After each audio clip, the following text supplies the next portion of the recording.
এবং মাননীয় প্রধানমন্ত্রী তারেক রহমান তিনিও এই সন্ত্রাসের পাহারাদার হয়ে গেছে এখন। কিন্তু এই আইনানুগ প্রক্রিয়া তো লাভ নেই, বাংলাদেশে তো আইনের শাসন নাই। এখানে যিনি স্বরাষ্ট্রমন্ত্রী আছে তিনি তো এদের পাহারাদার, যারা প্রতিনিধিরা আছে তারা এই হামলায় মারাত্মকভাবে আহত হয়েছে। এটা আইনি কোনো ব্যবস্থা নিয়েছেন?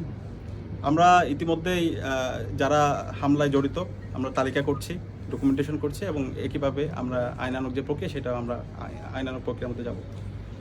কিন্তু এই আইনানুগ প্রক্রিয়া তো লাভ নেই, বাংলাদেশে তো আইনের শাসন নাই।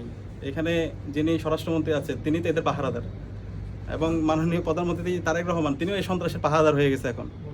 এই যে আমাদের শাহবাগ থানায় হামলা হয়েছে, মব তৈরি করে শাহবাগ থানায় আমাদের ডাকসু নেতৃবৃন্দ মুসাদ্দিক জুবাইয়ের সাংবাদিকদের উপর হামলা হইলো এবং শিক্ষার্থীদেরকে জবাই করার হুমকি দেওয়া হলো। যারা হামলা করছে তারা বিশ্ববিদ্যালয়ে ছাত্রদলের বিভিন্ন পোস্টের। এই সন্ত্রাসীদেরকে বিশ্ববিদ্যালয় প্রশাসন এখন পর্যন্ত তাদের কোনো বিচার আওতায় নিয়ে আসে নাই, বারবার তদন্ত রিপোর্ট তারা ডিলে করতেছে এবং এর ফলে এই সন্ত্রাসীরা আরও বিভিন্ন ধরনের তারা অপরাধে জড়াই পড়তেছে।